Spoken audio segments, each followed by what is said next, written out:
tremendamente la calidad de vida. Pero una de las cosas que más preocupa al paciente cuando nos consulta es que ellos creen que pueden tener una enfermedad orgánica grave. Generalmente ellos son cancerofóbicos, siempre piensan en cáncer de estómago.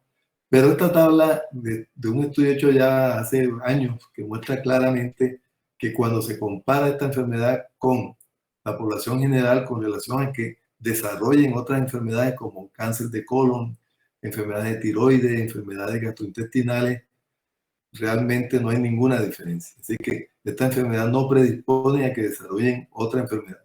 Lo que sí está claro, una intolerancia a la lactosa que es muy marcada en estos pacientes. Definitivamente esta enfermedad no predispone al cáncer y esto lo vamos a ver en el tratamiento, cómo nos toca educar al paciente para que deje de pensar en esta enfermedad. Pero hemos tratado de entender esta enfermedad a través de los años. En la década de los años 50 se consideró que el origen de esta enfermedad era psicológico y se le llamó colitis psicógena. Pero después se fueron estudiando otros mecanismos como la motilidad, la sensibilidad visceral. Y ya en la década de los 90 comienza la investigación del eje cerebro-intestino. Y en este año, en 2022, estamos concentrados en estudiar la microbiota, la dieta FODMAP y la inflamación de bajo grado.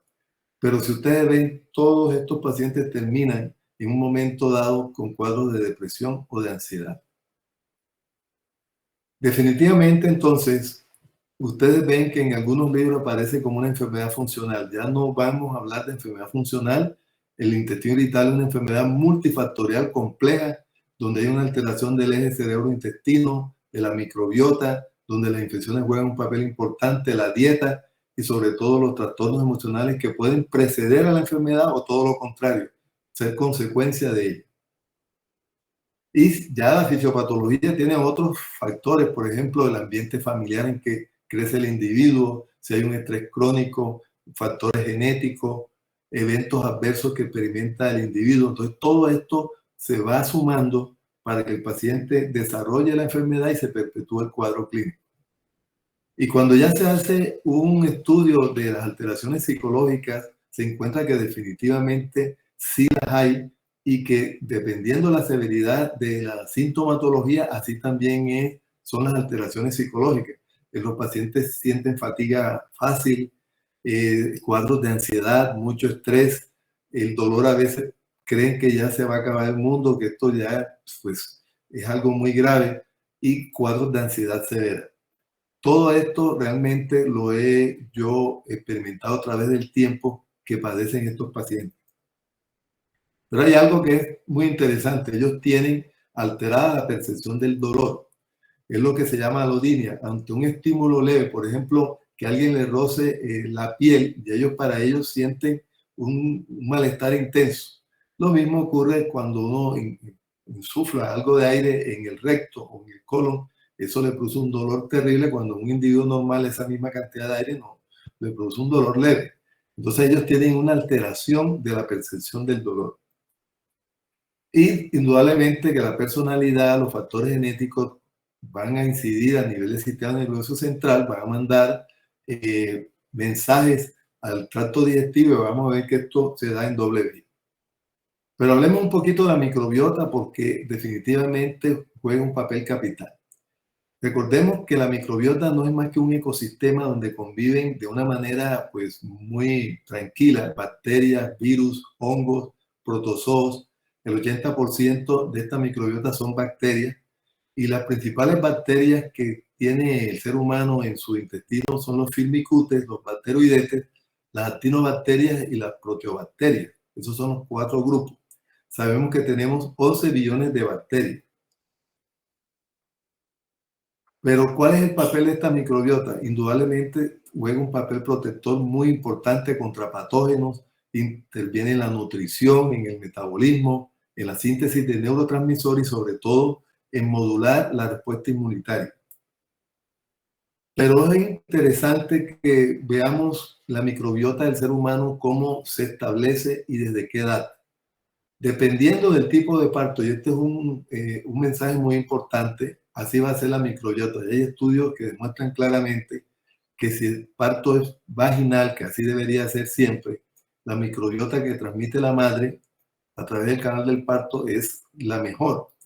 Pero si este parto es por cesárea, va a tener otro tipo de microbiota que es menos fisiológica. Y lo mismo la lactancia. Si este niño es lactado con leche materna, va a tener una mejor microbiota que si es lactado con leche maternizada. Y si este niño en los primeros 2 años de su vida es sometido a tratamientos con antibióticos, por ejemplo, por infecciones respiratorias, eso le va a modificar la microbiota y el ambiente en que se desarrolla en esos 2 años. Al final, ya a los 2 años, el niño tiene la microbiota que va a tener toda su vida, en donde debe haber un aumento de Bacteroidetes y de Firmicutes, que son los 2 grupos más importantes de bacterias con que cuenta el ser humano. Pero esta microbiota está siendo agredida diariamente por una cantidad de factores, por ejemplo, microorganismos patógenos, toxinas, trigo, alimentos sin digerir, fármacos. Entre más medicamentos ingiera un individuo, pues más va a agredir esta microbiota. Y esto indudablemente va a repercutir en que se va a generar una disfunción de la barrera mucosa, va a haber un incremento de la permeabilidad, muchas de estas bacterias van a penetrar, las uniones intercelulares van a romperse y esto va a generar una respuesta inflamatoria en donde se va a liberar histamina, prostaglandina, proteoseasa, 5-hidroxitriptamina y se van a estimular toda una serie de células como los mastocitos. También se van a generar otros neuromediadores que vamos a ver inmediatamente como la dopamina, GABA y otros más. Esto va a llevar entonces al concepto de disbiosis, que es ya una alteración de la microbiota con una cantidad de consecuencias para la salud del individuo. Esta revisión sistemática aparecida ya hace 3 años en Gastroenterology, en donde se estudiaron los pacientes con intestino irritable versus controles, y observen que los pacientes con intestino irritable tienen una disminución franca de bifidobacterias, que son benéficas, y de fecalobacterias, mientras que observen que tiene aumento de bacteroides, lactobacilos y enterobacteriaceae. Entonces, definitivamente sí hay una alteración de la microbiota en estos pacientes. Mensaje que quiero darles, definitivamente en el 2022 el síndrome de intestino irritable hay una alteración del eje cerebro-intestino-microbiota. ¿Y cómo se da esta alteración? Observen en esta diapositiva la relación entre el cerebro y el intestino fabricando neurotransmisores, cómo la ansiedad, cómo la depresión, cómo los factores externos llevan el mensaje al sistema nervioso central y manda señales al intestino. Es por eso, por ejemplo, que cuando uno se enfrenta a una situación de pánico, puede darle inmediatamente un dolor o hacer que uno vaya corriendo al baño. Esto es por ese mecanismo. Y lo contrario, si al intestino llegan sustancias que son irritantes o tóxicas, esto va a estimular y por vía del sistema nervioso autónomo y simpático y parasimpático llega al cerebro y el paciente percibe el malestar. Por eso algunos consideran el colon como el segundo cerebro o el cerebro olvidado, y recuerden que allí hay 100 millones de neuronas en este intestino, cosa que realmente es abismal, y vamos a ver qué papel juegan entonces.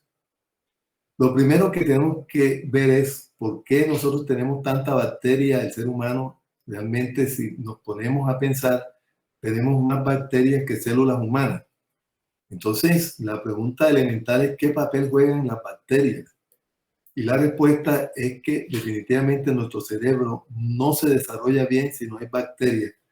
Y estudios bien hechos en animales, por ejemplo, en estos ratones, ustedes observan en estas ratas cómo los que son sin bacteria, por ejemplo, las que están ustedes viendo a la izquierda es un ratón que no tiene bacteria en el intestino, entonces tiene un comportamiento de inmovilidad, prácticamente está estático, mientras que el que está en el centro pues se le colonizó con bacterias y comienza a presentar una respuesta adecuada de motilidad y de comportamiento. ¿Por qué? Porque las bacterias modifican la expresión de múltiples genes en el cerebro, sobre todo en la corteza frontal, en el núcleo estriado y en el hipocampo. De manera pues que un cerebro no se va a desarrollar bien si no tiene estas bacterias. Y además, ellas intervienen en la mielinización, en la neurogénesis, en la plasticidad sináptica y en el crecimiento de las dendritas. Todas estas células fundamentales en el crecimiento adecuado del cerebro. Entonces yo creo que ya ustedes, con esta información que salió en esta revista muy importante, que definitivamente estas bacterias son necesarias para el ser humano. Y además, ¿qué hace esta microbiota a nivel del intestino? Bueno, ustedes saben que son capaces de estimular a las células enterocromafines para que produzcan serotonina, como ustedes ven en el rectángulo. También pueden producir citoquinas proinflamatorias, eso no es benéfico. También esta microbiota puede estimular la síntesis de GABA. Recuerden que el GABA es el ansiolítico natural que tiene el ser humano. Esa es la sustancia que nos tranquiliza. Y fíjense que en el intestino podemos producir GABA. Ya deben ir pensando, y hay trabajo que ustedes pueden consultar, que podemos tratar la ansiedad y la depresión utilizando probióticos, por ejemplo, que van a mejorar el humor, el estado de humor del paciente.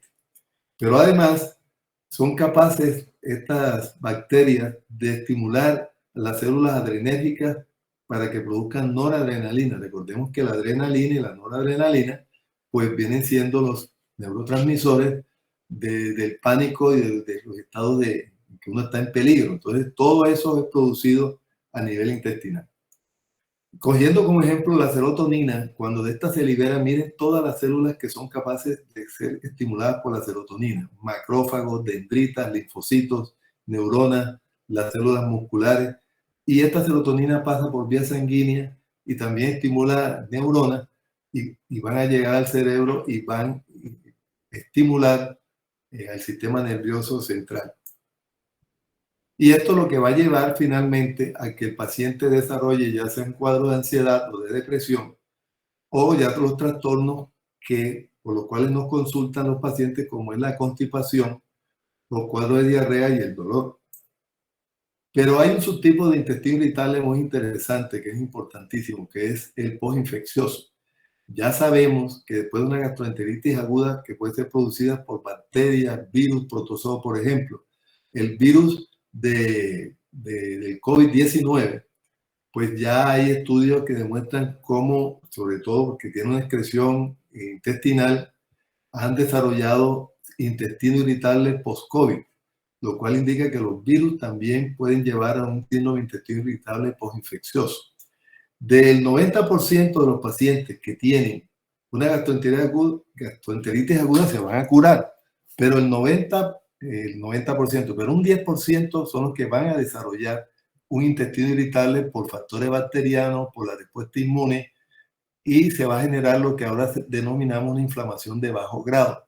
Estos pacientes quedan con este proceso inflamatorio allí bajo y lleva a una disbiosis y a los síntomas que ellos presentan. Entonces, en resumen, las infecciones pueden generar un síndrome de intestino irritable.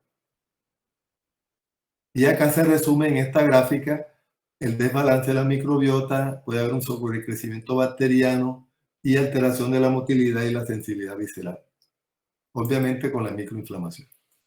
Pero cada día juega un papel más importante la famosa dieta FODMAP, que es un acrónimo que ustedes ven a la izquierda, donde cada letra significa un nombre. F, fermentable, oligosacárido, D, disacárido, M, monosacárido, A, I en inglés y P, poliol. Aquí ven a la derecha ejemplos de ellos. Por ejemplo, disacárido, la lactosa. Polioles, frutas como la pera, por ejemplo, que tienen estos azúcares derivados del alcohol. Monosacárido, la fructosa, la manzana, por ejemplo, muchos edulcorantes, y los oligosacáridos, que son los granos. Entonces, estos grupos de alimentos, los pacientes que los ingieren van a presentar los síntomas. Entonces, ahora está de moda, y yo pienso que tiene sentido, una dieta baja en FODMAP. ¿Por qué? Porque el 60 al 70% de los pacientes presentan intolerancia a varios alimentos. Ellos lo dicen claramente, doctor, cuando yo como, por decir algo, tomo leche o me como un helado, pues me da cólico y me da diarrea. Y estos síntomas generalmente empeoran después de la ingestión de esos alimentos. Y ya sabemos que la dieta que uno la modifique puede alterar la microbiota intestinal en apenas 3 días.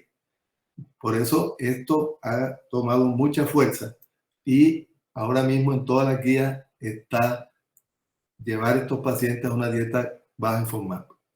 ¿Por qué? Porque es que estos alimentos no van a ser digeridos porque no tienen las enzimas, van a llegar al colon donde si hay bacterias que las desdoblan y van a generar mucho gas, mucho agua, y esto es lo que va a llevar al dolor, a la distensión y a la diarrea. Y ustedes saben que la alteración de la microbiota tiene que ver con la epidemia de obesidad que estamos viviendo y que la microbiota está interviniendo en prácticamente todas las enfermedades que tiene el ser humano. Y esta diapositiva me gusta mucho porque yo sé que ustedes ingieren muchas bebidas gaseosas, jugos de estos HIIT, en cajetica, en botella, todo eso son endulzados con endulzantes artificiales que tienen polioles y que tienen disacáridos.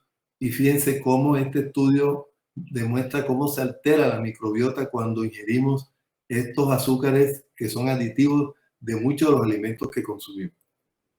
Bien, entonces vamos a parar allí con el fin de escuchar. Yo voy aquí a mirar un poquito. Alguien que quiera intervenir, podemos prender el micrófono, abrir el micrófono y así podemos ir cualquier duda que haya generado esta primera parte de la conferencia.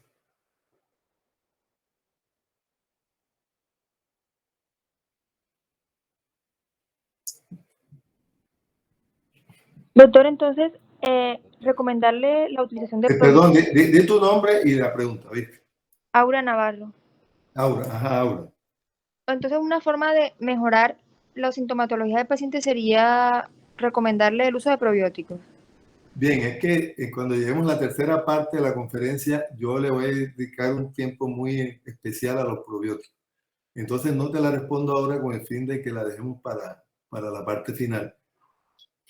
Aquí sí me gustaría que cualquier duda que tengan con relación a la fisiopatología de esta enfermedad, si tienen algún concepto diferente, si han encontrado algún otro mecanismo, algo que de pronto no mencioné. Doctor, yo una vez leí en un libro la relación entre el síndrome de intestino irritable con ¿Cuál es su nombre? Es la misma Aura. Luz Llamas, Luz Cática Llamas. Ah, Luz Llama. Ok, listo. Es que yo aquí lo que está interviniendo le estoy poniendo un chulito. Ajá, aquí está. Ajá, Luz, dime. Me refería, una vez leí en un libro sobre la relación que había entre el síndrome de intestino irritable y algunos trastornos o enfermedades mentales, y se encontró que, en ese libro mencionaba que se encontró que en personas que habían sufrido abuso sexual en la infancia, eran más propensas en la adultez a padecer estos trastornos. Quería saber si usted ha escuchado algo de eso. Claro que sí. Excelente que haya hecho esa observación porque efectivamente cuando uno mira hacia atrás los pacientes, la historia de vida, no muchos, pero sí hay algunos que han tenido abuso sexual en la infancia y han vivido unos traumas sumamente fuertes y eso definitivamente sí puede alterar hasta la microbiota, un impacto emocional de esta índole. Por lo tanto, tú allí me estás recordando algo que es muy importante que vamos a ver, que es que el interrogatorio que ustedes deben hacer a estos pacientes no debe conformarse, y es lo que a mí me duele que está ocurriendo ahora, simplemente a los síntomas actuales, y no hacen un poquito de énfasis en el pasado del paciente, en la historia de vida del paciente. Y eso en el tratamiento voy a hacer énfasis en esa parte. Entonces, un mensaje importante, por favor, estos pacientes requieren de mucha atención cuando estén en la consulta y les aseguro que si ustedes entran, hacen empatía y el paciente le cuenta cosas muy íntimas, eso va a ayudar muchísimo al tratamiento. Doctor, una pregunta. Sí, claro que sí. ¿Cómo es tu nombre? Valeria Sierra. Ajá. Un paciente puede referir, o sea, describir como un cólico rectal un síndrome de intestino irritable. Claro, me gusta mucho esa pregunta. ¿Sabes por qué? Porque uno está convencido que el intestino irritable, el dolor va a ser en todo el abdomen. Y yo he tenido, bueno, yo llevo 36 años de ejercicio de esta especialidad, de pacientes que todo el dolor lo concentran en el recto. Entonces ellos creen que tienen, a veces le escriben a un doctor, me siento como si tuviera un palo allí metido, ya, y no se me quita, no se me quita, y le han hecho múltiples rectoscopias y no encuentran nada. Y efectivamente, el segmento blanco del dolor en ese paciente específico es el recto. Entonces sí podemos tener pacientes que el único síntoma que manifiesta es un dolor rectal. Gracias, doctor.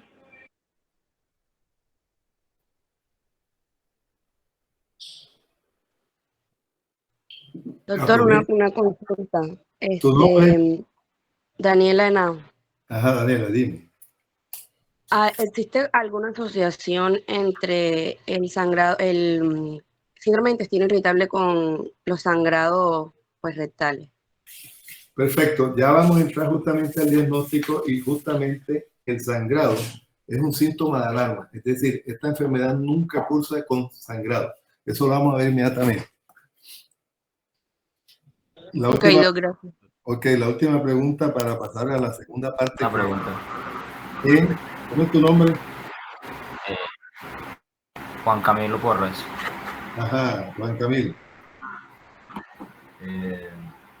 La práctica clínica es más frecuente encontrar el síndrome de intestino irritable con estreñimiento o con diarrea, o pues sin ninguna. Excelente, mire, me encanta que te hagas esa pregunta porque justamente hay una diapositiva donde te la respondo. Entonces, ya en unos 5 minutos vas a saber la respuesta. Bien, entonces vamos a pasar a la segunda parte. Vamos nuevamente a abrir esto. ¿Qué es lo que dice aquí? Bien, vamos a entrar al diagnóstico. Pero antes de eso, es importante que ustedes sepan que estos pacientes tienen unos síntomas asociados. Ellos muchas veces no van a llegar nada más con el dolor abdominal, la diarrea o el estreñimiento, no.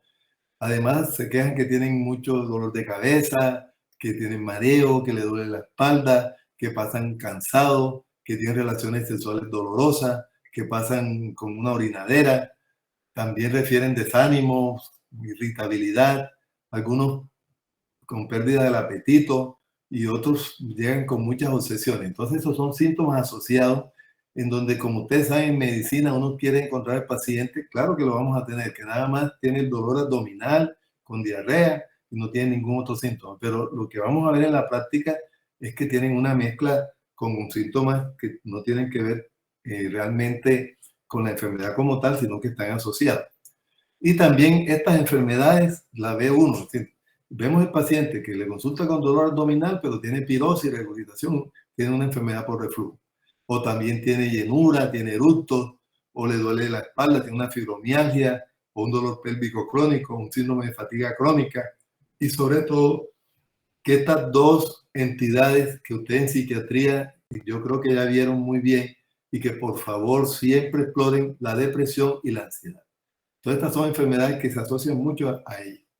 Ahora sí viene la pregunta, ¿por qué consultan los pacientes? Estos realmente son los síntomas por los cuales ellos nos van a consultar. Por dolor abdominal, hinchazón, distensión, diarrea y constipación. Vamos a ver cada uno de ellos. El dolor abdominal, como lo ven ustedes, la imagen está localizado en la mayoría de los pacientes en flanco y fosa ilíaca izquierda. Es un dolor tipo cólico o calambre, pero a veces los pacientes le dicen a uno que es una molestia, no son capaces de describir si es cólico, si es punzante, si no, doctor, yo me siento una molestia y esa molestia no se me quita. Entonces van a encontrar pacientes que no son capaces de definir el tipo del dolor. Pero ese es el cuadrante donde más el paciente le consulta. Indudablemente puede haber dolor en todo el marco cólico o, por ejemplo, un dolor nada más hipocondrio derecho, todo eso es posible. Pero una característica del dolor que ustedes deben grabarse es que ese dolor es diurno, es decir, Durante el día es el calvario del paciente, pero ese paciente apenas se duerme, se desconecta y ese dolor no lo despierta en la madrugada, sino ya en la mañana. Entonces es un dolor. A mí me gusta mucho algo que me enseñaron mis profesores en Francia, que el colon se duerme con el paciente. Entonces, apréndanse esa frase que realmente es impresionante. La gente está con mucho dolor, pero cuando se duerme, no, doctor, ya no siento nada. Bien. Y la mayoría de los pacientes, cuando hacen deposiciones, se mejoran del dolor. Ahora veamos la diferencia entre hinchazón y distensión. El término hinchazón, en inglés, que ustedes han leído muchos artículos, es la palabra bloating. La palabra bloating, la mejor traducción para mí en español es hinchazón. ¿Y qué es hinchazón? Es la percepción del paciente que está distendido, pero uno lo palpa y no está distendido. Ya, el paciente le dice, doctor, miren cómo yo me siento este abdomen crecido, y no está crecido, pero él sí lo siente. Entonces esa es la hinchazón. La distensión, sí, ya uno observa que el abdomen está crecido, está timpánico, esa es la distensión. Y muchos pacientes presentan la combinación de hinchazón y distensión. La diarrea tiene esta característica, generalmente es postprandial. El paciente no cae en cuenta, sino cuando ya uno le pregunta, ¿usted esa deposición la hace antes cuando se levanta o después que desayuna? No, doctor, apenas yo desayuno salgo corriendo para el baño. Y después del almuerzo otra vez tengo que ir corriendo. Y después la comida, entonces son postprandiales en general. Diurnas, como le dije, y con urgencia. Cuando el paciente siente ese cólico, tiene que salir corriendo. Generalmente 3 a 4 deposiciones por día y puede haber algo de moco, que eso preocupa al paciente. Porque cuando él ve en las heces que hay algo de moco, ya piensa que es un cáncer porque esa deposición tiene moco. Pero el moco no es más por el contacto de la materia fecal sobre la mucosa rectal que genera la síntesis de moco, de producción de moco, y por eso puede haber algo de moco y eso no significa que tenga ninguna otra enfermedad. Sin embargo, cuando veamos el diagnóstico diferencial, tenemos enfermedades acá que sí van a dar deposiciones con moco y sí tenemos que prestarle atención. Bien, ¿por qué las deposiciones son postprandiales? Esta gráfica también me encanta porque aquí ven ustedes un paciente normal que se le colocó un balón rectal y se midió la contracción de este balón. Y fíjense que hay una mini contracción a los 15 minutos, ¿verdad? Pero mientras que el mismo paciente le coloca el balón, miren esta respuesta tan exagerada. Es decir, y generalmente también se da cuando el paciente ingiere la comida. Entonces el paciente ingiere la comida, se mide qué ocurre y hay este reflejo. Es decir, hay un mensaje del estómago al recto y por eso es que ellos apenas comen tienen que ir al baño por el reflejo gastrocólico. En cuanto a la constipación, las heces son caprinas, acá decimos como bolita de chivo, son duras, con mucho esfuerzo, el paciente siente que no ha evacuado completamente y generalmente hacen menos de 3 deposiciones por semana. Un paciente que presente estas características de las deposiciones tiene una constipación. Pero entonces, ¿cómo hacemos el diagnóstico? Bueno, los criterios de Roma 4 realmente son muy fáciles de aprender y no requieren que hagamos ningún estudio. Un paciente menor de 50 años, que usted le consulte por un dolor abdominal que lo tiene un día por semana durante 3 meses, que mejora con la defecación, sí o no, pero generalmente mejora, que haya cambios en la frecuencia y en la forma de estas deposiciones y que se inicie 6 meses antes del diagnóstico, clínicamente tiene un síndrome de intestino irritable, no requiere ningún estudio adicional y inmediatamente debemos iniciar tratamiento. La tabla de Bristol, que también ustedes conocen, esta tabla debe estar en el consultorio de ustedes para que le muestren al paciente cuando le doctor, vea, a mí yo tengo mis deposiciones, uno le muestra y el paciente, sí doctor, son como esas bolitas, sí, evidentemente tiene constipación, la tipo 1 y 2. Las 6 y 7 son las acuosas y licuadas, que son la diarrea, y la tipo 4 realmente vendría siendo como la normal, pero fíjense que en la imagen se ve un poco más cintada. Y las deposiciones en forma de cinta aplanada, eso asusta al paciente porque creen que es que tiene un tumor que se la está aplanando. Pero eso no es más que la contracción rectal que las aplana. Entonces, las heces así como aplanadas que el paciente le describe, no vayan a preocuparse por eso si el paciente no tiene ningún síntoma de alarma, que lo vamos a ver más adelante. Entonces, en cuanto a la pregunta que hacía el estudiante sobre cuál es la presentación clínica más frecuente, es la alternante, es decir, el paciente tiene periodos de constipación y luego periodos de diarrea. Ese paciente le dice a uno, doctor, yo no sé qué me pasa, pero hay una semana que yo amanezco suelto, paso toda la semana suelto, y la semana siguiente pasa lo contrario. Entonces, el 50% de los pacientes que vemos tienen justamente esa manifestación clínica, periodo de constipación alterado con periodo de diarrea. Luego le siguen los pacientes con constipación un 30%, los que nada más tienen es dolor y diarrea, y hay un 5% que solamente se quejan de dolor. Pero estas banderas rojas, y aquí aparece la pregunta que hacía la estudiante con la presencia de sangre, que por cierto no aparece aquí en el listado, pero ya saben que la presencia de sangre es una bandera roja.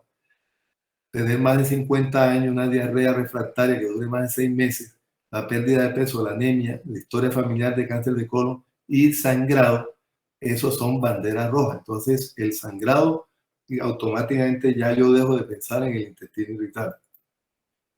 ¿Qué estudios hacemos cuando estamos ante un paciente que ya requiere pues, que lo exploremos porque tiene algún síntoma de alarma? Vamos a hacer en nuestro medio oncoprológico seriado una PCR, una TSH, buscando hipertiroidismo. La calprotectina fecal la puse en rojo porque es un marcador muy fiel de un proceso inflamatorio crónico, en este caso de enfermedad de Crohn o colitis ulcerativa. Ustedes saben que, por ejemplo, la enfermedad de Crohn puede ser una diarrea crónica con dolor, sí puede simular un intestino irritable, pero uno le hace una calprotectina fecal y sale elevada, automáticamente ya pasa a estudio como una enfermedad inflamatoria intestinal. Entonces es un marcador fundamental cuando realmente queremos descartar este tipo de afecciones del colon y del intestino delgado. La serología de enfermedad celíaca en nuestro medio realmente no es tan necesaria, porque esta enfermedad es muy rara acá en Colombia, pero hay algunos casos en que pues toca ordenarla. Pero el estudio realmente fundamental es la colonoscopia con biopsia. ¿Por qué el coprológico seriado? Yo aquí apenas le puse 6 de las parasitosis, pero son 8 las parasitosis que más nos afectan aquí en Colombia. Y dentro de eso, de primera está la ameba. Vamos a ver que la amebiasis da un cuadro que puede simular perfectamente un intestino irritable. Está la giardia, la uncinaria, los tricocéfalos, los ascaris y la oxiuriasis. Entonces, en un paciente con síntomas de alarma hacemos colonoscopia y nos vamos a encontrar con este escenario, que es normal, entonces puede ser un intestino irritable. O que tenga una colitis amebiana, y vamos a ver las famosas úlceras en botón de camisa, que sea una colitis infecciosa, una colitis ulcerativa, una enfermedad de Crohn o que tenga un cáncer de Crohn. Entonces, ¿cómo hacemos el diagnóstico diferencial? Clínicamente, una colitis amebiana puede simular un intestino irritable porque cursa con dolor, periodo de diarrea y constipación, pero hay algo que caracteriza un poco más a la colitis amebiana, que es el tenesmo, esa sensación de evacuación incompleta de un paciente que tiene deposiciones frecuentes, no estreñimiento. Además, la presencia de moco y de sangre. Entonces, esto en nuestro medio nos hace pensar en una colitis amebiana aguda.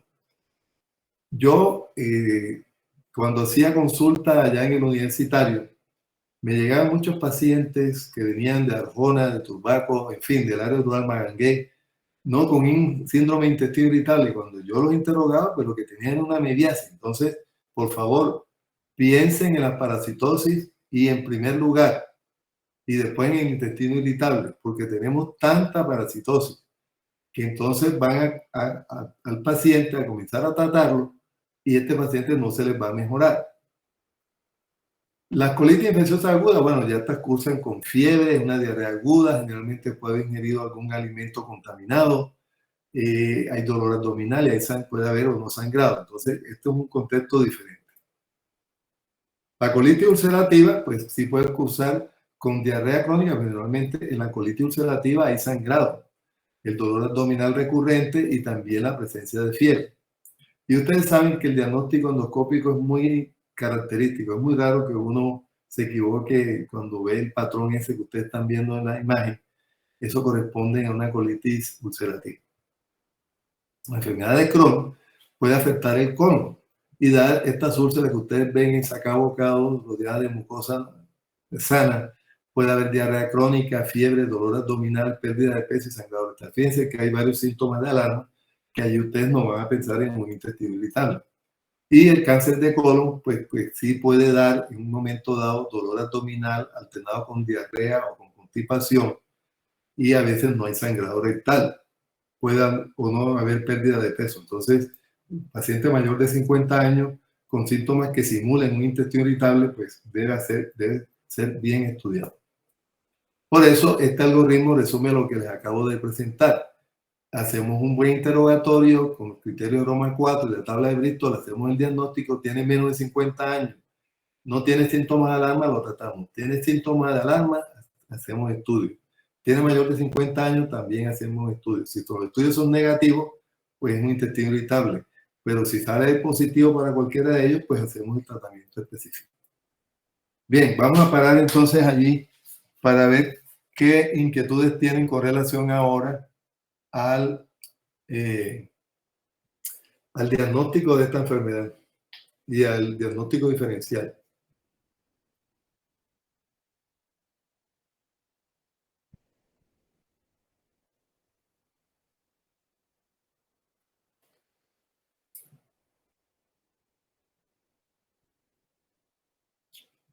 ¿Quedó claro entonces? Yo, profesor. A ver, sí, es que... Sí, Angie Escobar. Okay. Quería preguntar sobre por qué se puede dar en estos casos la polaquiuria. Ya, la polaquiuria. La polaquiuria, pues el paciente puede, el colon, recuerde que hay cierta vecindad del colon, sobre todo lo que es el colon izquierdo, es decir, el colon descendente, el colon ascendente con relación a los ureteres y también el sigmoide con relación a la vejiga. Y ese proceso de dolor y de malestar puede por vía refleja hacer que el paciente, esa vejiga, se torne como una vejiga irritable también. Y entonces el paciente le entra ese deseo de estar orinando cada rato. Entonces es por ese mecanismo. Pero no porque haya una enfermedad de la vejiga, que bueno, en la mujer las infecciones urinarias son más frecuentes y puede coexistir la infección urinaria con el intestino irritable.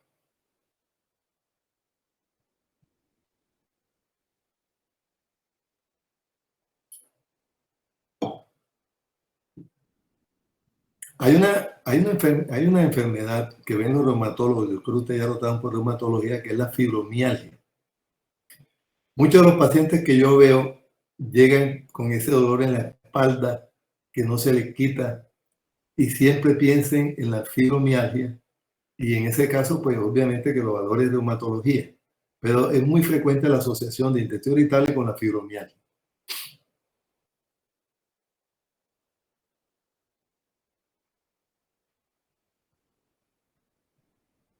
Entonces, miren, no me cansaré de insistir, porque ustedes muchos van a estar fuera de la ciudad, en poblaciones vecinas, en el área rural. La parasitosis, por favor, siempre investiguen parasitosis. Ahora, la coexistencia de parasitosis con intestino irritable, claro que sí. Entonces tienen que hacer un tratamiento antiparasitario bien hecho y obviamente que mejoren las condiciones sanitarias, porque si este paciente sigue tomando agua, por ejemplo, en el sur de Bolívar, la que es de allá de Santa Rosa del Sur, recuerden que yo hice rural en el sur de Bolívar, en Morales, y yo vi cómo el agua del río Magdalena era recogida, eso traía cadáveres, traía de todo, y así esa agua la consumía. Entonces, obviamente, si hacemos un tratamiento antiparasitario y no se modifican las condiciones ambientales, pues esta situación va a perpetuarse.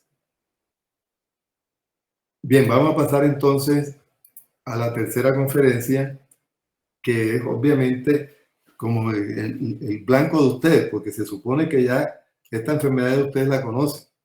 Entonces vamos a meternos en el tratamiento. Lo primero que ustedes se van a encontrar es esta situación, que es lo que ocurre en el día a día. El paciente desesperado no sabe a quién consultar. Entonces, ¿qué es lo que está ocurriendo? Y ustedes seguramente hasta lo han vivido en carne propia. De irse a Google a buscar la respuesta. Entonces allí van a encontrar una cantidad de páginas, meten los síntomas y la mayoría de esas páginas terminan en cáncer de colon. Entonces eso no ayuda al paciente. Ya es desesperado porque no resolvió su problema, entonces nos consultan a nosotros. Pero desafortunadamente hay muchos colegas que esta enfermedad no la conocen bien, no hacen bien el diagnóstico, no hacen bien el abordaje y no resuelven el problema del paciente, y ese paciente desesperado se va donde un bioenergético, porque ese bioenergético pues tiene unos aparaticos y realmente a una amiga le sirvió, entonces ese bioenergético los mejora, pero esa mejoría es temporal, y ya desesperado porque ya con el bioenergético no le fue bien, se van donde los homeópatas. Entonces hay homeópatas de escuela y hay homeópatas pues, de estos empíricos. Yo tengo situaciones dramáticas de homeópatas empíricos con unos menjurjes y unas mezclas, unas cosas terribles, que han terminado casi llevando al paciente al hospital. Entonces estos homeópatas también mejoran al paciente, pero que va, vuelve y recae, y pueden terminar donde un curandero, que esos son, pues, yo me acuerdo de un curandero que había por allá cerquita de Magangué, que tenía una clientela impresionante, hasta que un día le dio una apendicitis y llegó al hospital, estábamos de turno, y sí se fue para que nosotros lo tratáramos. Entonces, el curandero también juega un papel dentro de este andamiaje, y el extremo que puede llegar el paciente es ir donde este indio, el indio Manuel María. Yo recién llegado a mi especialidad tuve la oportunidad de ver algunos pacientes que este indio trató. Este indio realmente vivió en la Sierra Nevada de Santa Marta y fue inmortalizado. Bueno, y esto en vía contraria, después que lo ve el indio, otra vez regresa, en fin. Entonces, quiero compartir con ustedes que los hermanos Zuleta fueron los que grabaron, allí ven ustedes la lista de títulos, está de segundo, el indio Manuel María, que lo escribió Emiliano Zuleta. Eso fue en 1974. Y me encanta, yo quiero que ustedes esa canción la escuchen de por vida, porque una de las estrofas, miren lo que dice. El indio Manuel María que vive en Guayacanal, ese sí sabe curar con plantas desconocidas. ¿Cómo se dejan quitar los médicos sus clientelas de un indio que está en la sierra y cura con vegetales? Yo tuve una enfermedad que nadie la conocía y solo me pudo curar el indio Manuel María. ¿Por qué les estoy compartiendo esta información que parece garciamarquiana o folclórica? Porque realmente, como ustedes vieron, los pacientes van a consultar este tipo de medicina alternativa. Y tenemos que estar, pues si nosotros hacemos el abordaje adecuado, no van a llegar estos pacientes a consultar a estos personajes. Y la fantasía es esto que uno encuentra en internet. Miren, este es un CD donde si uno lo escucha, uno se cura del intestino irritable. O por ejemplo, que en 4 semanas podemos curar el intestino irritable. O este que me parece sensacional, que es un libro que garantiza 100% la curación. Entonces todo eso es una fantasía, es una forma de engañar a estos pacientes. Y por ejemplo, este libro, El intestino feliz, con una dieta FODMAP. Entonces, todo eso realmente no es real, pero sí es real este libro que se lo recomiendo, de la doctora Patricia Álvarez, ella es gastroenteróloga, lo publicó hace 6 años, que se llama La mente y las enfermedades digestivas, testimonios reales de 80 pacientes, donde ella describe claramente cómo las situaciones que afectan desde el punto de vista emocional pueden llevar a que el paciente desarrolle la enfermedad y se perpetúe.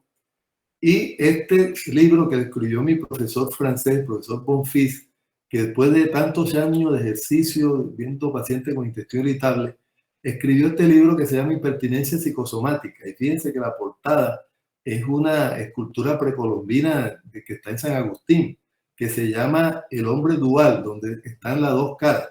Con eso lo que él quiere expresar de la relación que hay entre la personalidad y el cuerpo, y cómo las agresiones pueden afectar la psiquis y llevar a la enfermedad, y cómo las defensas, de manera que este es un libro, lástima que no está traducido al español, pero que realmente muestra cómo está bien interrelacionado el cerebro y el sistema nervioso central con el intestino y las enfermedades como el intestino irritable.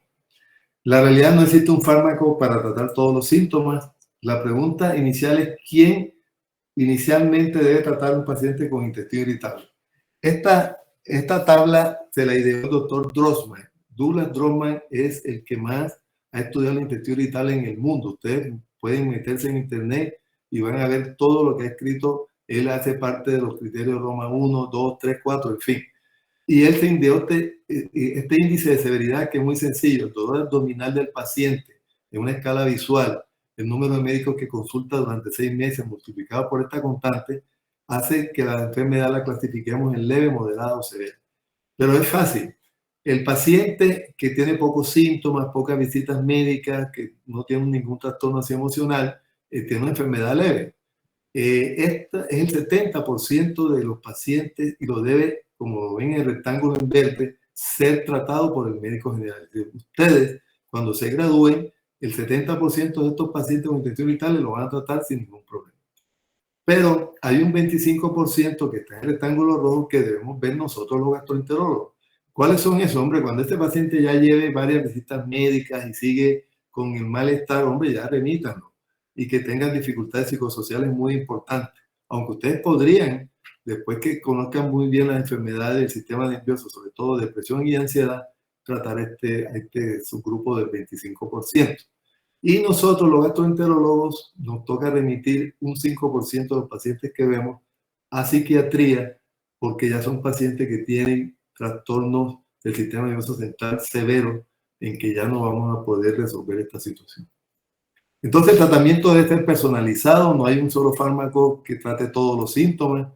Y como esta enfermedad es crónica y no la vamos a curar, ojo, nunca vayan a decirle al paciente, usted tiene una enfermedad crónica. No digan eso porque el paciente no se va a sentir bien. Díganle que, bueno, que esta enfermedad tiene periodo de mejoría, de recaída.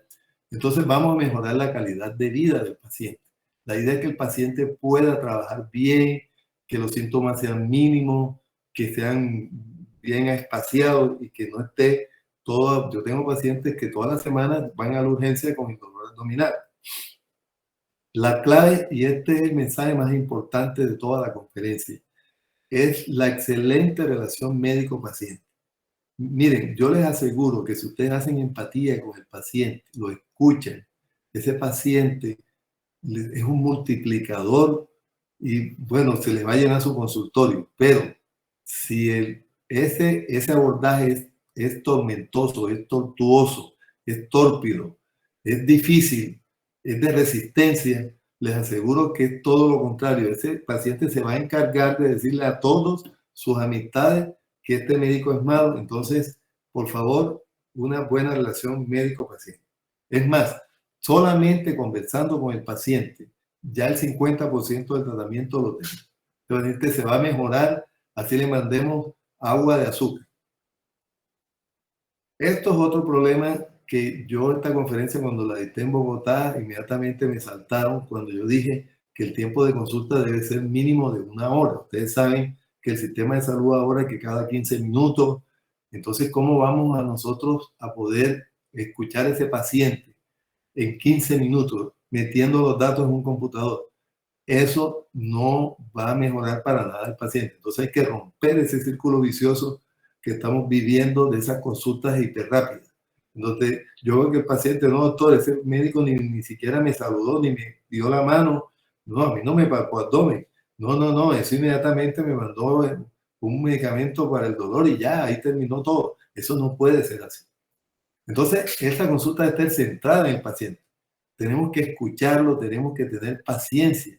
A veces llegan agresivos, entonces no podemos ponernos a la altura de la agresividad del paciente. Y sobre todo, educar al paciente. Hay que explicarle todo lo que yo les dije en la primera parte de la fisiopatología, por qué se da la alteración, por qué el dolor, por qué la diarrea, y sobre todo, tranquilizarlos de la cancerofobia, porque ellos son cancerofóbicos. Miren, esos pacientes, por ejemplo, reciben una llamada de una amiga que le dice, no, mira, tú sabes, fulanito, el amigo aquel tiene cáncer de colon, automáticamente comienza con el dolor. De una vez comienza el dolor, o venga un programa de cáncer, de una vez ahí está el malestar, de manera pues que ese es un problema que ellos tienen allí en el subconsciente. Entonces, el tratamiento puede ser no farmacológico o farmacológico. Entonces, el tratamiento no farmacológico pasa por lo que yo les acabo de decir, educar al paciente, siempre el ejercicio es bienvenido, la dieta baja en FODMAP siempre la vamos a hacer, y algunos pues podemos remitirlos de entrada a que vayan donde un psicólogo o uno mismo hacerle un poquito de psicología si está pues al alcance de uno, y con eso podemos mejorar un grupo de pacientes. Los que además están con síntomas muy severos, entonces ya toca usar fármacos. Comenzando entonces con la dieta FODMAP, si ustedes se meten en internet aparece una tabla como con 1000 alimentos, eso no va a funcionar. Si envían donde una nutricionista, esa le da un listado de 3 páginas, no soy partidario de eso, yo prefiero, como aparece en esta diapositiva, miren cómo yo abordo a mis pacientes, que es muy sencillo. Yo les pregunto si toleran la leche y sus derivados. Si el paciente me dice, doctor, cuando tomo la leche, no, eso me manda al baño, me da diarrea, yo le suprimo los lácteos y sus derivados. Si el paciente cuando ingiere granos, frijoles, lentejas, garbanzos, alberjas, le da cólico y diarrea, pues le suprimo los granos. Y algunos cereales y también verduras. Si el coliflor, el brócoli le sienta mal, pues se lo suprimo. Si el paciente, ojo, tolera la leche, tolera los granos, hombre, ¿por qué se los voy a quitar? Yo tengo pacientes, doctor, me quitaron todo. ¿Cómo así? No, sí, porque es que la leche yo no la puedo tomar y resulta que no tiene intolerancia. Entonces, por favor, esas no pueden ser así tan tajantes de quitar todo. Lo mismo con esto que ustedes ven, el exceso de fructosa, que ya les dije, está en la miel de abeja, todos los envasados, todos estos frascos con dulces, jugos, etcétera, los helados, todo eso que se endulza con estos edulcorantes, pues hay que decirle al paciente que no lo ingiera porque van a pasar su mal rato. Bien, ¿cómo manejamos entonces los síntomas como es el dolor, la hinchazón, la distensión, la diarrea, la constipación? Comencemos con el dolor, que generalmente puede ir acompañado de la hinchazón y la distensión. Bien, este artículo que se lo recomiendo, donde se titula así, ¿el dolor en el intestino irritable realmente sirve? ¿Hay alguna ayuda? Pues la respuesta es que sí. Y ustedes ven, por ejemplo, que esta tabla muestra los principales antiespasmódicos que tenemos disponibles y su mecanismo de acción. Por ejemplo, la famosa butilbromuro de iosina, la buscapina, es un antimuscarínico. Bromuro de pinaberium bloquea los canales de calcio. El bromuro tilonium bloquea los canales de calcio antimuscarínico. La trimebutina es un agonista opioide muy capa y lo mismo regula los canales de calcio. La menta oleosa, que acaba de llegar nuevamente al país, la habíamos tenido hace mucho tiempo, ya viene ahora con cubierta entérica como aparece allí, también bloquea los canales de calcio y también es útil.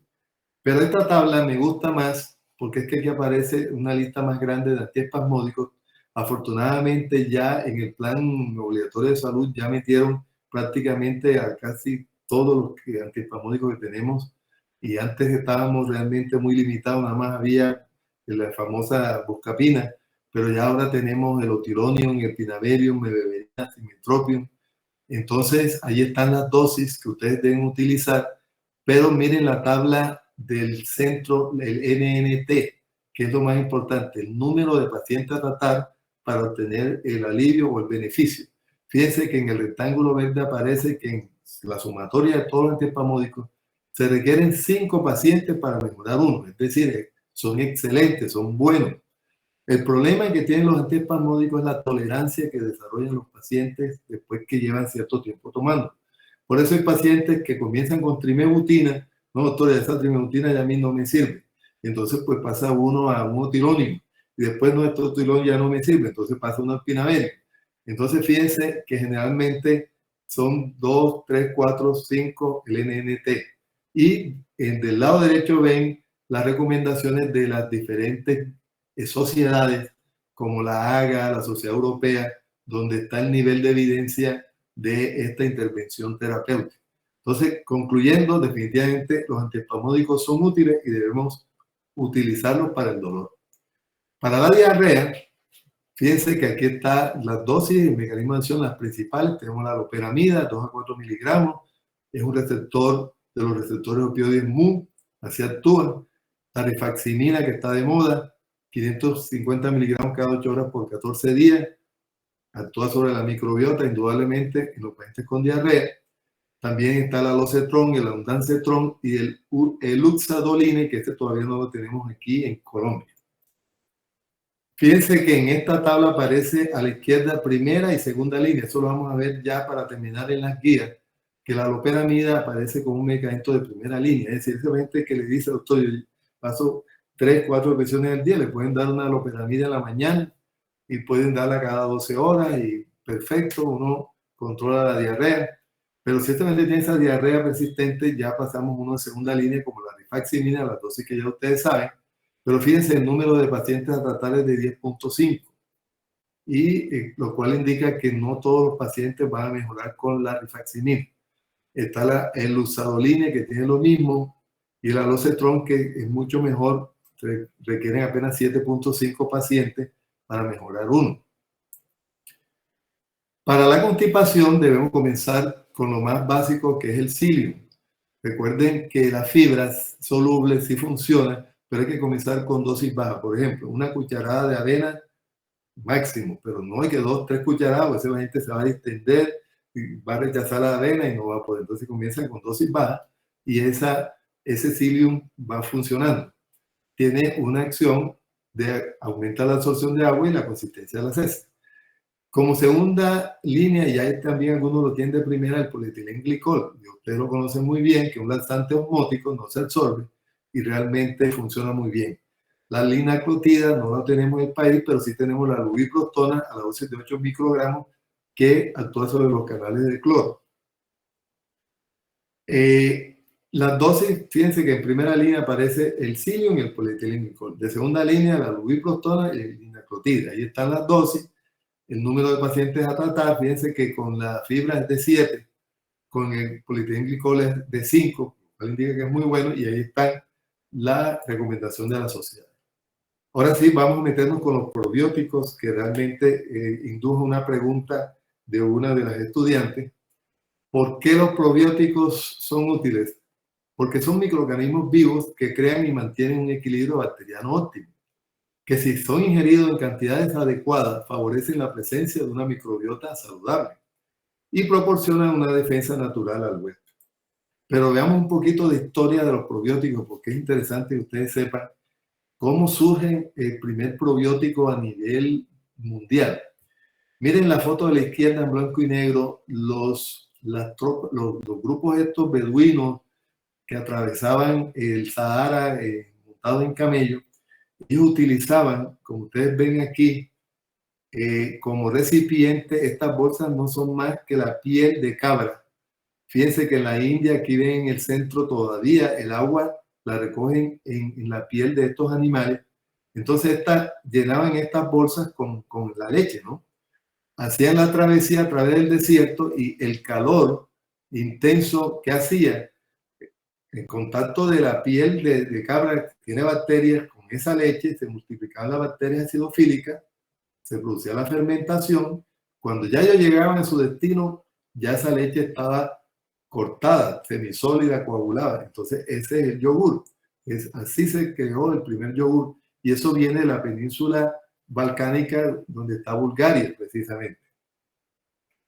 La historia cuenta que Abraham, que vivió 175 años, parece que la supervivencia tan prolongada se debió a que él tomaba mucha leche ácida, pasaba tomando leche ácida. Pero no es más que Plinio el Viejo, 76 años antes de Cristo, trataba la gastroenteritis con leche ácida. Fíjense desde hace cuánto tiempo ya estos probióticos vienen siendo usados a nivel de la historia de la humanidad. Pero no es más que el doctor Pasteur en París quien descubre en 1857 la bacteria acidoláctica, que él llamó BAL. Pero Mendicoge, que se lleva todos los bombos y gana el premio Nobel porque logró detectar los efectos beneficiosos que tienen para la salud las bacterias acidolácticas. Y en 1935, ven ustedes ese potecito abajo, el primer yogur salió al mundo. Eso fue allá en el Medio Oriente, ya comercializado, ricos en bacterias acidolácticas. Todavía con ese nombre se consigue. el Yakult. El nombre probiótico aparece en 1965 por primera vez y ya en 98 ya el Instituto Internacional de Ciencias ya ahora sí habla de una manera contundente de los probióticos y ahora se está estudiando la microbiota pues con esta técnica de ingeniería molecular que está permitiendo de entender mejor cómo actúan estas bacterias. Mednikov escribió un libro que se llama La prolongación de la vida, es considerado el padrino, el padre de los probióticos, porque él en ese libro dice que si uno reemplaza microbios dañinos por microbios útiles, eso va a prolongar la vida. Y él considera que los probióticos es un excelente agente anti-envejecimiento. Eso está en su libro La prolongación de la vida, que lo escribió, como ustedes ven allí, en 1908. Pero ¿cómo actúan los probióticos? Miren, refuerzan la barrera mucosa intestinal, tienen actividad antimicrobiana, tienen una acción de inmunomodulación y ayudan a restablecer el equilibrio del ecosistema intestinal. Estas dos revisiones que se las recomiendo ponen claramente en evidencia si son o no útiles. Y en el libro de llamada de este año, la doctora Chan, esta tabla es tomada de allá, miren que ahí están de primera línea, si nosotros podemos iniciar el tratamiento con probióticos tranquilamente, está el NNT a tratar de 773, los distintos probióticos, y ahí están las guías que lo avalan. Bien, entonces, los pacientes refractarios, cuando un paciente, podemos decir, hombre, este paciente definitivamente no mejora, el que lleve más de 6 meses con dolor, diarrea, constipación, que tenga un estado depresivo severo, trastorno de somatización y que ya la relación médico-paciente sea difícil. Ese paciente llega pues chistando, llega hablando mal, llega prácticamente insultando al médico. Ese paciente ya requiere de un manejo distinto. En estos pacientes refractarios se deben usar los neuromoduladores y pedir apoyo por psiquiatría. Pero ¿cuáles son los neuromoduladores que tenemos? Bueno, tenemos los derivados tricíclicos y los inhibidores de recaptación de serotonina. Entonces, fíjense que aquí tenemos dentro de los tricíclicos la desipramina, la amitriptilina, ahí están las dosis. Entre los inhibidores de recaptación de serotonina, la paroxetina, la sertralina, el citalopram, y algunos pacientes requerirán hasta acupuntura. Pero esta tabla es la que resume el nivel de evidencia. Fíjense que los derivados tricíclicos sí sirven. Eso sí, se recomienda comenzar con dosis bajas. Si el paciente, como son neuromoduladores, por ejemplo, para el dolor, esos pacientes que no mejoran con antiespasmódicos, ustedes pueden darle amitriptilina perfectamente. Y ojo con este truco. Como los derivados tricíclicos producen constipación, los pacientes con diarrea le podemos dar amitriptilina. Pero si el paciente tiene constipación, es mejor darle una fluoxetina que tiene tendencia a producir diarrea, así le mejora a uno el tránsito intestinal. Entonces, que quede claro que los derivados tricíclicos, sobre todo los pacientes con constipación y dolor, se comienza siempre con dosis baja. Si el paciente está deprimido, con las dosis ya antidepresivas. El paciente le va a decir, doctor, ¿usted por qué me manda ese medicamento que se lo mandaron a mi hermana que está deprimida?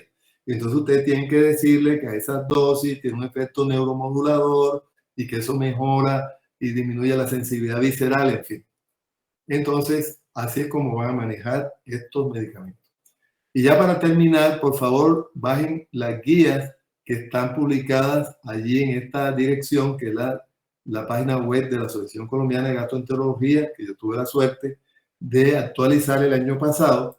En esas guías aparecen cómo es el abordaje práctico de pacientes, los diagnósticos con Roma 4, los cambios en el estilo de vida, clasificar pacientes según el síntoma predominante, dependiendo entonces del síntoma, los medicamentos de primera línea, los de segunda línea, como ustedes ven aquí, y finalmente ya pacientes que requieren psicoterapia y otro tipo ya de abordaje.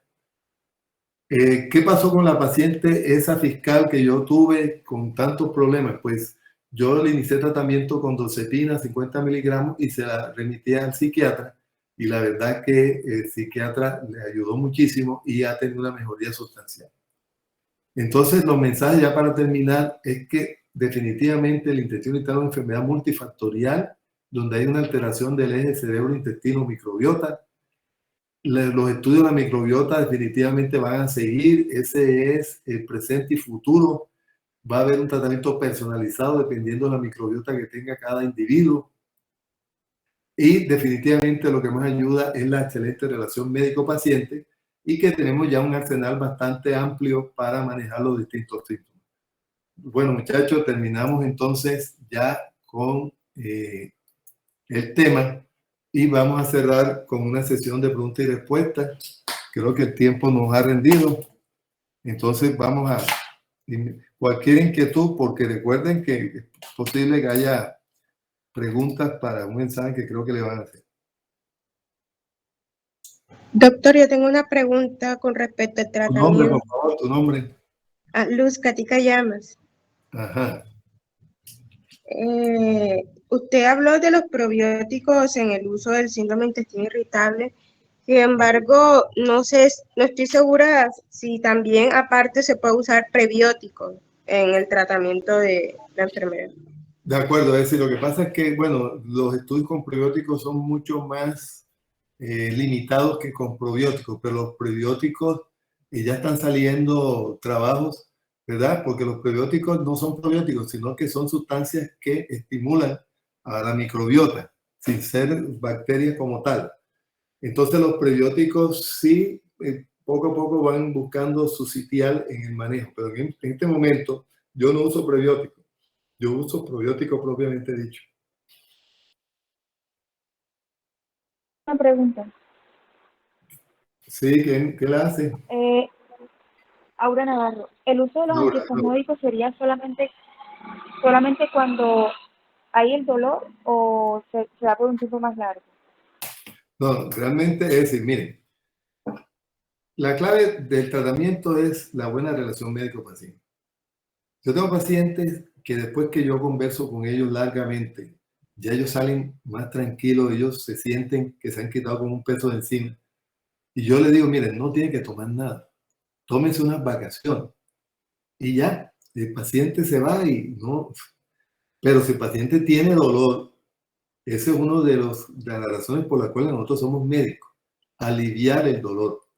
Entonces, si el paciente tiene dolor, tenemos que darle algo que le alivie el dolor, que le ayude a calmar el dolor. Pero, como esta enfermedad es multifactorial, que es donde están cayendo muchos colegas, sobre todo jóvenes, le mandan nada más el antiespasmódico. Pero resulta que ella le contó que está pasando un momento difícil con su pareja y no hace el abordaje del sistema nervioso central. Allí tocaría ordenarle algún neuromodulador, por ejemplo, o algo, o que la vea psicología. Pero si ustedes pretenden hacer el manejo síntoma por síntoma, están perdidos.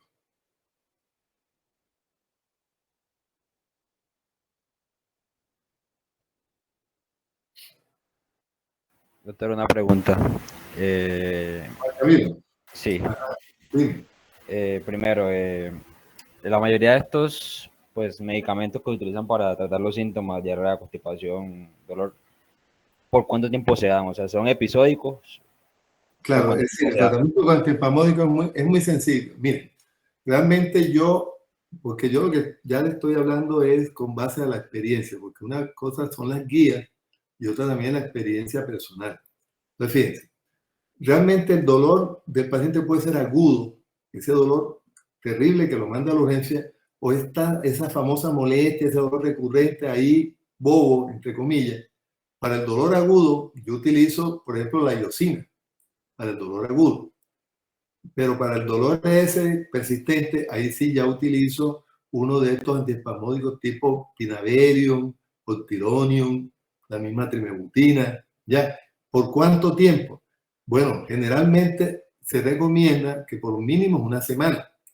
Si ese paciente a los 3 días dice, doctor, se me quitó el dolor, lo podría suspender. Pero generalmente no es aconsejable porque apenas se suspende otra vez viene el dolor. Entonces es mejor mínimo darlo por 2 semanas y llevarlos hasta 4 semanas. Y siempre hacer un control clínico del paciente. A las 4 semanas el paciente regresa y le cuenta a uno qué ha pasado, qué cambio ha hecho en su vida, que, en fin. Entonces, más o menos así manejarían ustedes los antiespasmódicos. Y con respecto al Doctor, yo estreñimiento tengo... y la diarrea. Pero Igual. vamos a paso. Vamos, entonces, el primero que habló, ¿quién fue? Pues, es la misma pregunta que había hecho, yo soy Juan Camilo. Ajá, Juan Camilo, dime. Eso que usted mencionó con respecto al dolor, pero con respecto al estreñimiento y a la diarrea también Ah, sería... bueno, ya, bueno, tú quieres cada síntoma. Bien. Bueno, entonces, bueno, vamos con la diarrea primero. Entonces, la diarrea, los pacientes que tienen ya con una diarrea persistente, que tienen más de 4 deposiciones, ya se sabe que ellos tienen un sobrecrecimiento bacteriano. Entonces, allí deben de entrada comenzar con rifaximina a la dosis de 550 cada 8 por 2 semanas. Ese paciente se revalora y si el paciente recae, se puede hacer un segundo tratamiento con rifaximina. Ya. La loperamida yo la uso bastante en aquel paciente que tiene esa diarreíta molestosa de 2, 3, 4 deposiciones. Entonces yo le doy una dosis en la mañana que la puede repetir a las 8 o 12 horas dependiendo, y con eso él se mantiene. Fíjense que es un tratamiento sintomático, pero detrás de la diarrea siempre está el sistema nervioso allá jugando algún papel. Entonces hay que meterse allá arriba a ver qué es lo que está pasando. Pero en esa forma entonces manejamos los antidiarreicos. Ahora, los pacientes que tienen esa diarrea pues realmente profusa, ya toca de estos tipos de medicamentos que todavía no tenemos acá, que ya van a llegar y que nos van a ayudar, porque hay pacientes que pueden hacer 15, 20 deposiciones diarias. Entonces ya ahí no sirve la loperamida, ahí no sirve ya. Entonces la rifaximina, ahí toca ya usar de estos nuevos fármacos que desafortunadamente todavía no lo tenemos acá en el país, pero que nos van a servir para, afortunadamente son un grupo menor, los que tienen esas diarreas incoercibles y en números que pasan de 10 al 10, son muy contados. Que por cierto, esos pacientes hay que estudiarlos muy a fondo, buscando todas estas enfermedades que pueden producir diarrea crónica. Bien, ahora el paciente con constipación. Vamos a dividirlo en dos. El que tiene una constipación, dice, doctor, yo voy cada 2 días, bueno, voy todos los días, pero con esfuerzo. Estos se manejan con Psyllium y podemos usar el polietilenglicol a dosis baja. Pero los que tienen, doctor, yo voy cada semana al baño. Bueno, y ahí sí toca usar polietilenglicol en dosis mucho más altas y también podemos usar la lubiprostona. Ya esos serían medicamentos de segunda línea para la constipación severa. Pero ojo, porque los pacientes pueden tener ya alguna enfermedad del colon como lo que se llama una disfunción del piso pélvico.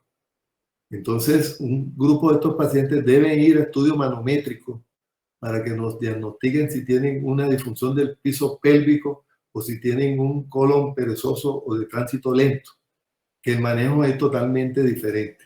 Entonces, cuando ustedes estén ya con esos pacientes que no responden a nada, pues ya debe ser remitido a gastroenterología o deben hacer estudios ya de manometría. Siempre cualquiera de la constipación debe ir acompañado de una hidratación que requiera de 3 a 4 litros diarios de agua.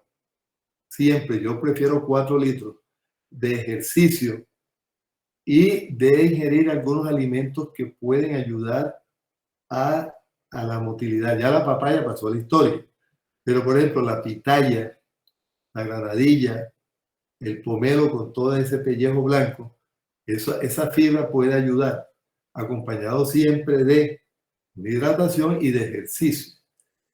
Yo veo mucho sedentarismo. ¿Qué quiere decir eso? Que el paciente está constipado, pero pasa sentado todo el día. Entonces, allí uno ni con el laxante se va a mejorar. Entonces hay que ponerlo, a movilizarlo y obviamente hay que modificar la dieta.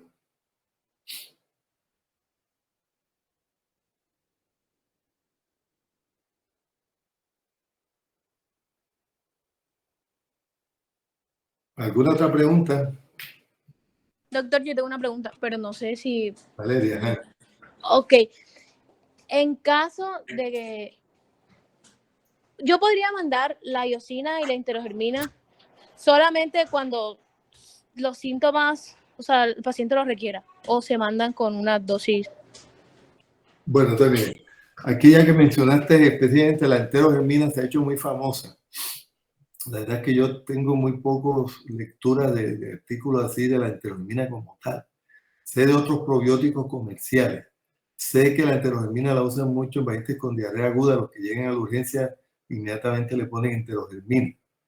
Entonces, yo no tengo experiencia de manejar pacientes con enterogermina de manera, pues, por semanas y eso, ¿no? Sí tengo experiencia con probióticos. Por ejemplo, aquí en Colombia hay un probiótico que es el Bifidobacterium infantis. Ese Bifidobacterium infantis que hace parte de la microbiota normal fisiológica, es comercial, ese es específico para el intestino irritable. Entonces, ese se puede usar perfectamente con su antiespasmódico, no hay ningún problema. Y se puede usar también con buscapina, no hay ningún problema. Lo que sí no se recomienda es el uso de antibióticos simultáneos con el probiótico, porque recuerde que el probiótico es una bacteria. Entonces, no se recomienda esa combinación de probiótico con antibiótico al mismo tiempo. Por ejemplo, si el paciente tiene una diarrea, le da la rifaximina y después le inicia el probiótico. Ahora, el probiótico puede ser usado de entrada. Por ejemplo, hay pacientes, yo tengo precisamente un profesor que fue profesor de ustedes seguramente, o yo no sé, ustedes rotaron por ginecostetricia. Este profesor de ginecostetricia, un paciente mío de muchos años, un intestino irritable, y con probiótico solo ya no lo volví a ver más.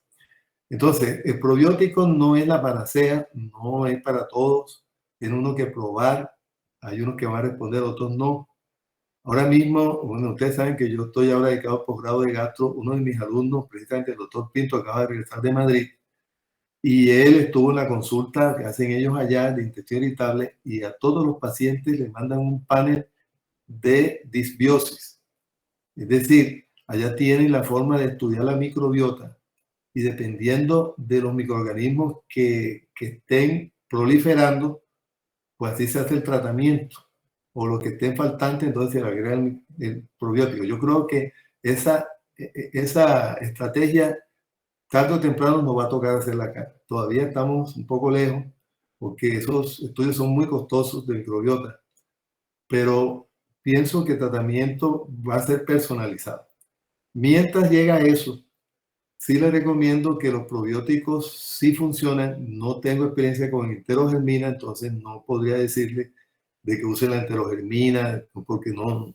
Yo voy a, pues, a buscar más información al respecto, pero precisamente en la guía esta que publicamos no apareció y lo que se hizo una búsqueda exhaustiva de toda la literatura mundial hasta agosto del año pasado.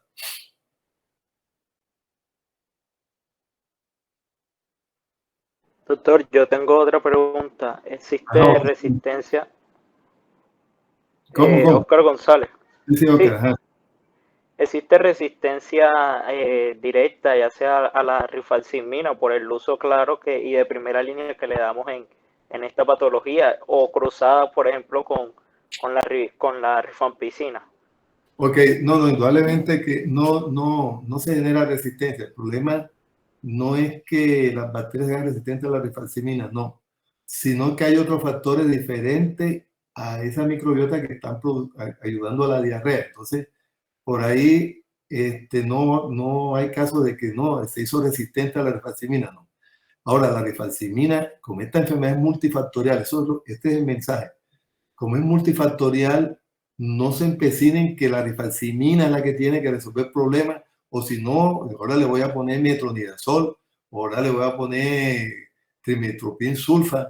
No, así no es el asunto. Tiene que hacer un abordaje global.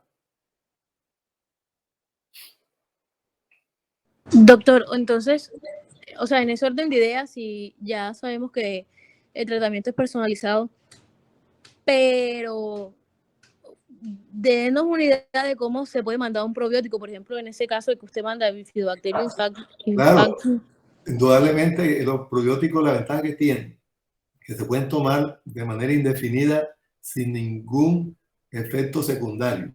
Ya, es más, les voy a dar algo que yo he hecho a través del tiempo y es el uso del yogur.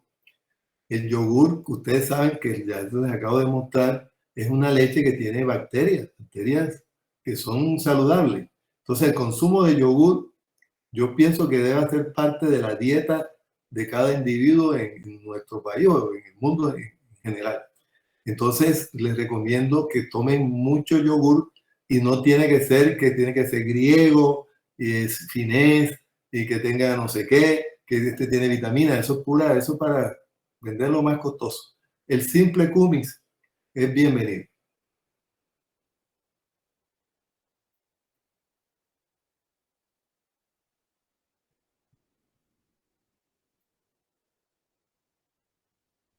Bueno, muchachos, parece que ya quedó agotado el tema. Entonces, miren, las recomendaciones. Esto es un tema abierto. Lean todo lo que puedan. Cada día salen nuevos artículos. Ustedes tienen la oportunidad de leer lo último que salió hoy. Y siempre piensen que las guías que ustedes ven, su nombre lo indica, son unas guías, pero no necesariamente va a ser una camisa de fuerza. Y ustedes poco a poco van a adquirir su propia experiencia en el manejo de los pacientes. Ya vi que yo conté que habían 29, quedaron 29, en un momento habían 32. No sé si fue que llegaron 3, pero los mismos 29. Me duele por los compañeros que no asistieron, porque realmente esta oportunidad no la van a tener más. Y después viene, como siempre, entonces vienen las excusas y no hay ninguna razón para que no se hayan conectado. De manera pues que lamento mucho los compañeros que no participaron. Aquí hay un 30. ¿Quién ingresó ahí para anotarlo? Yo, doctor. ¿Cómo es tu nombre? Hanna Cotes. Hanna Cotes. Ok, listo, muchachos. Bueno, éxitos en sus próximos temas y en su medicina. Espero que algunos se inclinen por la gastroenterología más adelante. Gracias, doctor. Bueno, Gracias, doctor. bueno, que descansen. Gracias, doctor. Ok, hasta luego. Hasta luego, doctor.